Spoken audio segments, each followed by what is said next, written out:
सगळे कपडे पांगलेले.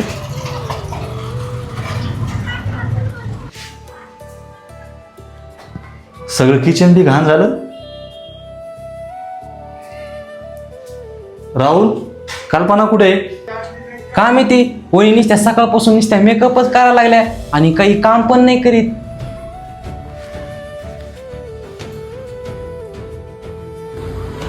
अरे कल्पना, अरे आले तुम्ही. कसा गेला तुमचा आजचा दिवस? दिवस गेला आपला खड्ड्यामध्ये. इकडे एवढे मोठे भांडे पडलेत, इकडे एवढं मोठं धुणं पडलेलं आहे आणि तू स्वतःला एवढी मेकअप करायला लागली. हा, तुम्ही तर म्हणले होते. हा, ज्यावेळेस मी ऑफिस मधून आलो आणि असा पसारा बघितल्या मोठं डोकं खराब व्हावा ना. नाही, तुम्ही तर म्हणले तू दिवसभर काय करते, आरामच करते. मग मी आज विचार केला आज हिरवळ मी मेकअप करायचा आणि तुम्ही तर म्हणले की माझ्या अंगाचा वास येतो आणि मग मी आज किचन मध्ये जाणार नाही आणि स्वयंपाक बनवणार नाही. त्याच्यामुळे मी आज एक विचार केला, आज फक्त मी माझ्यावर लक्ष देणार.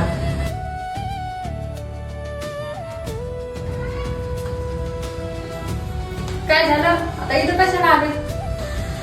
सॉरी कल्पना, मी तुला विनाकारणच बोललो. मला तकलीफ तर ह्या गोष्टीची आहे की एक माणूस कधीच एका बाईला समजून घेत नाही आणि हा एक बाई आपल्या घराला स्वर्ग बनवते तरी पण तिला एकच वाक्य ऐकायला भेटतं की या घरासाठी तो केलं तरी काय. एक माणूस वर्षाचं काम करून ते तरी पैसे घरी घेऊन जातो. एक बाई अख्खं आयुष्य घालते आपल्या घराला सांभाळण्यासाठी तरी पण तिला ऐकायला तेच भेटतं तू करती काय आणि केलं तरी काय. खरंच कल्पना, आज मला समजलं बायकोशिवाय घर नसतं. ते तुम्हालाच नाही, आजच्या दुनियेच्या माणसाला कळायला पाहिजे. बायको तर घर आहे आणि घर आहे तर बायको आहे.